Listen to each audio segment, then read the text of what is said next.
আমি একটা অসহায় মা হয়ে রাস্তায় মেয়ে ভিক্ষা করছি বাচ্চার চিকিৎসার জন্য। তাও আমার মুখের সামনে আমি বাঁচাইতে চাইছি, কিন্তু তারা কখনো সেটা বুঝতে চায় নাই। তো মা ছিল না, বাবা ছিল না, ধর্ম মা ডাকছি। তার নিজের মাই আমার বাবা ছোটতে মারা গেছে আপনার, যার কারণে একজনকে আপনি মা ডেকেছিলেন। মা ডেকেছিলাম, তারে আমি বহু কিছু দিয়েছি, ফোন যেমন গোল্ড। আমি ওনাকে ধর্ম মা ডাকলাম, ওনার বাড়িতে গেলাম। যাওয়ার পরে হচ্ছে আমি ওইখানেই চিনলাম তারে, সে হচ্ছে আমার ধর্ম মার বোনের ছেলে। ওই দিনই তারে আমার প্রথম দেখা আর কি। তারপর আমার ধর্ম মা আমারে ধরলো যে ওরে তুই বিয়ে কর। তো আমি বলছি দেখেন আমার তো কেউ নাই, আসলে আমি আমার জীবন সঙ্গী এমন একটা মানুষকে চাই যে রিক্সা চালাই হলো আমার 2 বেলা খাওয়াবে, অন্তত আমি তার ছায়ার নিচে থাকতে চাই, ভালোভাবে বাঁচতে চাই। তখন তারা বললো যে ও তোরে ভালো রাখবে, তুই আর্থিকভাবে খুব উচ্চ পর্যায়ে আসো, তাইলে আমার ছেলেও তোর ওই টাকা দিয়েই তোরে ভালো রাখবে। চিন্তা করলাম সেও তো আমার মা, সে তো আমার মঙ্গলই চাই। তার সাথে আমার বিয়ে করাইলো। আপনি কি তখন ওই বাসাতে থাকা শুরু করলেন? হ্যাঁ, আমার স্বামীর বাসায়। তো আমার কোনো কাবিন তারা করেনি, তখন কালেমা দেওয়ার পরে বিয়ে পড়ানো হয়েছে। কাবিনের কথা আমি যখন জিজ্ঞেস করলাম, সেই আমার ধর্মের মা বললো না আছে, হবে, করছি, পাবি। তো আমি তারই বিশ্বাস করলাম। বিশ্বাস করার পরে 2 মাস মতো আমরা ভালো ছিলাম।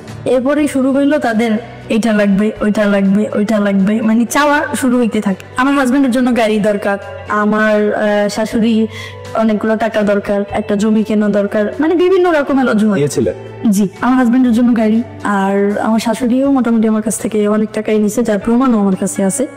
দিন শেষে আমি তো তাদেরকে বলছি, মা দেখেন আমার তো এখন ফুরাই আসছে, আমার কাছে আর এরকম নাই। তারা তারপরও চাই যাচ্ছে। যখন আমি পারতেছি না, আমি অপারক, তখন আমার উপরে নির্যাতন শুরু হয়ে গেছে। আমি তাদের সাথে মানে কোনোভাবেই বনিবনা করে উঠতে পারতেছি না। আমি তখন প্রেগনেন্ট। তো ওই বেবিটা পেটে আসার পরে আমার স্বামী একদম আমাকে চিনতেছেই না। গেলাম শাশুড়ির কাছে, সে আমার উপরে মানে বিভিন্ন রকমের হুমকি দামকি, তুই কিছু দিতে পারিস নাই, আমার ছেলের আমি অন্য কোথাও বিয়ে করাবো, সেখান থেকে ভালো কিছু আনবো। আমি বললাম যে দেখেন মা, আপনি তো একজন মা, এই মা হওয়ার সময়টা আমার জন্য খুব ক্রাইসিসে, কিন্তু আমি তাদের বুঝাইতে পারিনি। সবশেষ সে একদিন করছে কি, হুট করে আমার স্বামী আরেকজন বউ নিয়ে আমার সামনে এসে উপস্থিত। তখন আমার প্রেগনেন্সির বয়স 4 মাস। তখন আমি কি বাঁচবো না মরে যাবো, মানে আমি নিজে কিছু বুঝতে পারতেছি না। মনের দিক থেকে মানে খুব হারাই গেছি, হতাশাই গেছি। আমি এরপরে বারবার তাদের বাড়ি যতবারই গেছি ততবারই কি তারা আমার বিভিন্ন ভাবে অপদস্থ করছে, অপমান করছে। স্বামী খুঁজতে গেছি, এখানে মার খেয়েছি। প্রেগনেন্সি অবস্থায় চাকরের মতো তাদের কাছে বারবার গেছি, তাদের হাতে পায়ে ধরছি, বুঝাইতে চাইছি যে আমার ঘরটা একটু আপনি ঠিক করে দেন, আমার শুধু আমার স্বামী চাই, কিছু চাই না। দেখতেছি না, সে আমারে আর চায় না। আমি বললাম যে আমার অপরাধ কি ছিল, কি অপরাধ করছি আমি? তখন তাদের উত্তর হচ্ছে যে আমি তাদের যৌতুক দিয়ে তাদের মন ভরাইতে পারিনি। তো এখানে আমি দুর্বল ছিলাম, কারণ আমি তো তারা নিজের থেকেও বেশি ভালোবাসতাম। নিজের মামার নামে মামলা করলাম, সর্বশেষে তো আমি মরে গেলে আমার দাফনের জায়গাটাও ছিল না, ওই জায়গাটাও আমি হারাই ফেলছি। পরে এক পর্যায়ে সে কি করলো, সে আমার অস্বীকার করতে শুরু করলো। পরে সে আমার তালাক দিতে গেল, কিন্তু সেই তালাকটা যেখানে আমার কাবিনই নাই, সেখানে তালাক কিভাবে হবে? যখন আমি কোর্টের দরজায় গেলাম তখন সবাই বলতেছে 9-1 মানে ধর্ষণের মামলা করতে বলবো। তখন আমার বাচ্চাটা কোলে, বাচ্চাটার বয়স 2 মাস। সে আমার বাচ্চা জন্মের সময় ছিল না, কখনো আমার খরচও দেয় নাই, কখনো আমার কাছেও আসে নাই। আর সেই আপনাকে যে আপনি যাকে মা ডেকেছিলেন তার অস্তিত্ব কোথায়, সে কোথায়? সেও তাদের সাথে একতরফা কাজই করে যাচ্ছে। এখন তাদের উদ্দেশ্য আমাদের তাড়াবে। যাই হোক, এরপর 9-1 মামলা হইলো।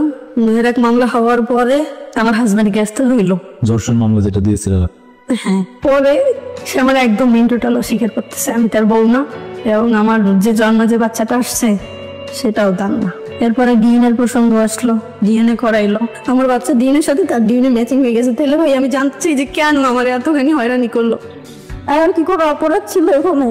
আমি তো তাদের সাথে কোনো অন্যায় করছিলাম না, শুধু কেন আমার এতখানি হয়রানি করলো? আমার জীবনটা নষ্ট করলো, আমার বাচ্চাটা জীবন নষ্ট করলো। আমার বউ কোথায় ছিল? সে আমার বাচ্চাটা নিয়ে আমার বাঁচতে দিতে চাইতেছে না। আমার বাচ্চারা সে দিয়েছে, আমার বাচ্চার গায়ে আগুন জ্বালাই দিয়েছে, আমার দুনিয়া শেষ করে দিয়েছে। আমার বাচ্চা শরীরে রাখছে গেছে। আমি একটা অসহায় মা হয়ে রাস্তায় মেয়ে ভিক্ষা করছি বাচ্চার চিকিৎসার জন্য। তাও আমার মুখের সামনে আমি বাঁচাইতে চাইছি, কিন্তু তারা কখনো সেটা বুঝতে চায় নাই। সারাটা জীবন এই পর্যন্ত আজকে 10টা বছর আমার পুরো বরবাদ করে দিছে। আমার হাজবেন্ড আমার বাচ্চার কানায় ধরে গায়ে চালিয়ে দিছে। ওই 4 বছরে আমার বাচ্চার পিছনে 22 লক্ষ টাকা মেয়ে গেছে। আল্লাহর কাছে আমি শুকরিয়া আদায় করি, একজন প্রবাসী ভাই আমার বাচ্চাকে সাহায্য করছে। আমার আমার অবশিষ্টটার অপরাধ কোথায়? আমি কি অপরাধ করছি তারা বিয়ে করি না?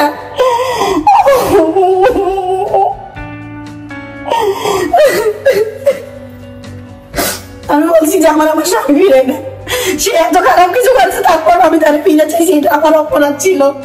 তাকে ফিরে চাচ্ছেন? আমি ফিরে যাচ্ছি, কারণ তার হাজার অপরাধের পরেও সে আমার স্বামী। আমি একটা মেয়ে মানুষ, আমার জীবনের অস্তিত্ব নাই স্বামী ছাড়া।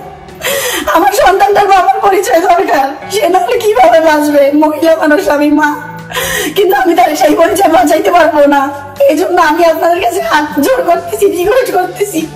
তারা আমার উপর হাজার নির্যাতন করছে, হাজার অপরাধ করছে, কিন্তু আমি তাদের ক্ষমা করে দিতে চাই। আর আমি চাই যেন সে ভালোই ফিরে আসে, অন্তত আমার জন্য না হোক, আমার বাচ্চাটার জন্য। আপনাদের সবার কাছে আমার হাত জোর রিকোয়েস্ট, একটু আমার বাচ্চাটাকে বাঁচার জন্য আমার স্বামীকে একটু ফিরে আসতে বলেন। আমি যদি কারোর সাথে কোনো ভুল করে থাকি, আমি মাপ চাই দিছি, আমার মাপ করে দিবেন। আমার ভুল থাকলে আমি সবার কাছে 2 হাত জোর মাপ চাই দিছি, কিন্তু আপনাদের আমার উপরে যে ভুল করছেন আমি সব ভুলে গেছি, মন থেকে আপনাদেরকে মাপ করে দিছি, কিন্তু দয়া হইনা আমি চাই আমার স্বামী আমার কাছে ফিরে আসুক। লক্ষ লক্ষ টাকা আমি দিতে দিতে ফকির হয়ে গেলাম। আর লাস্ট ফিনিশিং এ আমি যৌতুক মামলায় জেল খাইতে আসলাম 6 দিন, যে আমি তার কাছে 5 লক্ষ টাকা যৌতুক দাবি করছি। কিন্তু বিশ্বাস করেন, উপরে আল্লাহ আছে, যদি আমি চাই থাকি আমার বিচার যেন সে করে। আমি 2 হাত জোর করে বলতেছি, বিশ্বাস করেন আমার তাদের কাছে কোনো চাওয়া পাওয়া ছিল না, শুধু আমার স্বামী ছাড়া। এই জন্য আমি ভাই তোর কাছে ক্ষমা চাইতেছি, তুই যেখানেই থাকবো, ভিডিওটা যদি তোর চোখে পড়ে তুই আমার মাফ করে দে। তুই আমার হয়রানি করছো, দুঃখ দিছো, আমার বাচ্চারা তুই পড়াই দিছো, কিন্তু একটা দিন দেখতে আসো নাই। ও বাচ্চাটা মরে গেলে আমার মুখটা খালি হয়ে যেত। তারপর আমি তোর কাছে হাত জোর করতেছি, তুই ফিরে আয়, তুই আমার বাচ্চাটারে মানুষ কর। তোর মা বাবার কাছে আমি হাত জোর করতেছি যে আপনাদের উপর আমার কোনো অভিযোগ নাই, দয়া করে আমার স্বামীরা আমাকে ফিরাই দেন। আমি সংসার ভাঙতে চাই না, আমার বাচ্চাটা মানুষ করার জন্য আমি আপনাদের পায়ে ধরতেছি ভাই, দয়া করে আমার স্বামীরা আমাকে ফিরাই দেন। তারও ভুল আছে, আমারও ভুল আছে, আমি স্বীকার করতেছি। আপনার ভুল ছিল? আমার ভুল ছিল, আমি তার কেন বিয়ে করছিলাম, কেন তার কাছে আমি গেছিলাম, এটা আমার দোষ ছিল, আর কিছু। আমি ডিভোর্স চাই না, আমি আমার বাচ্চার পরিচয় চাই, আমি তারে চাই, আমি কোনো ডিভোর্স চাই না। আমি ভিক্ষা চাই আপনাদের কাছে, তারে আমি আমার শ্বশুর শাশুড়ির কাছে তারে ভিক্ষা চাই, একটু আমার ভিক্ষা দেন। আমার স্বামী আপনি মামলা করেছেন? মামলা করছি আমি, এটা সত্যি, আমি মিথ্যা বলবো না। যা কিছুই হয়েছে আমার মাফ করে দিয়ে আমার কাছে তুই ফিরাই ভাই, অন্তত আমার এই বাচ্চাটার জন্য হয়। আপনাদের কি ডিভোর্স হয়েছে কিনা? আমি ডিভোর্স দিয়ে দিচ্ছি আজকে 4 মাস, কিন্তু এখন এটা ফয়সালা হয় না, ও অ্যাকটিভ করে নাই। সে বলছিল যে তার কাছ থেকে বেশ কিছু টাকা আপনি নিয়ে বিভিন্নভাবে আপনার কাজে ব্যবহার করেছেন, তার কাছ থেকে টাকাগুলো আত্মসাৎ করেছেন, ব্যাপারটা কি সত্য? পুরোপুরি মিথ্যা। আমি কর্ম করে ওরে কর্ম করতে দেই নাই, এবং ও কোনো প্রবাস জীবন ছিল না। ও বলছিল ফার্স্ট লাইফে আমার আসার আগে বলছিল যে সে এতিম, তো যাক ওইটুকু হিসাবে আমরা মেনে নিচ্ছি, আমার মা বাবা সবাই মেনে নিছে।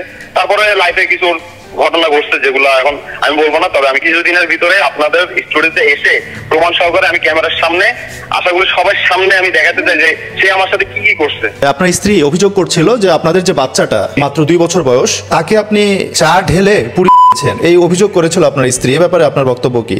জি, এই বিষয়ে অভিযোগ করছে, মামলা করছে। আমি এই বিষয়ে 4 মাস জেল কাটছি, জেল কেটে জামিনে বের হয়েছি, কিন্তু এই মামলা এখনো তদন্ত চলাকালীন আছে। এটা কোর্টে বুঝবে, থানা পুলিশ বুঝতেছে, এটা তদন্ত কিছুই দেয় নাই, কিন্তু ঘটনা পুরোপুরি মিথ্যা।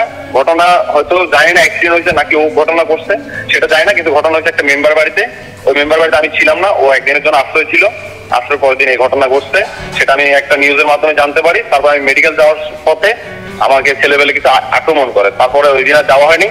পরে ওইখান থেকে আমি রিটার্ন চলে আসছি, ভয় পেয়ে আমাকে মারধর করবে বলছে, এই করবে সেই করবে, এখানে আমি এখান থেকে চলে আসছি, আর মেডিকেল যাওয়া হয়নি আমার, এতটুকুই বাদ। তারপরে আমি জেলে গেছি, 1.5 মাস জেল কেটে আমি জামিনে বের হয়েছি।